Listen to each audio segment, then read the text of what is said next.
DOJ objects to FTX's choice of lawyers, citing conflict of interest. The US Trustee joins Sam Bankman-Fried and Senators in voicing concern over Sullivan and Cromwell's previous relations with the crypto exchange. The US Trustee has voiced objections to FTX hiring New York law firm Sullivan and Cromwell, claiming potential conflicts of interest from its previous activity, in a January 13 legal filing.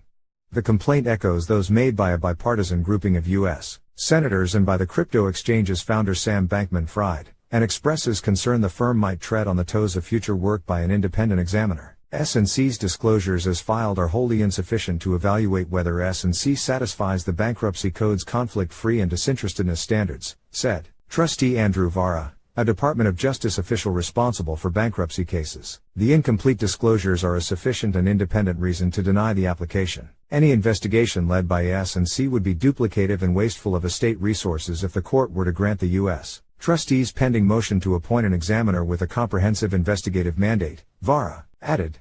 FTX's general counsel Ryan Miller previously worked at S&C for 8 years, Vara noted, and the law firm might find itself in the conflicted position of investigating both itself and its former staffer. Retaining the law firm is necessary and in the best interests of the debtors and their estates and stakeholders, John Ray, appointed FTX chief executive officer on November 11, said in a December 21 deposition. S&C is one of the leading law firms in the world in all of the key practice areas. In a blog published Thursday, Bankman-Fried said S&C's relations with FTX prior to its downfall had been more than purely transactional, and that its staff had pressured him into filing for bankruptcy on November 11, echoing concerns over the law firm's independence made by senators in a January 10 letter.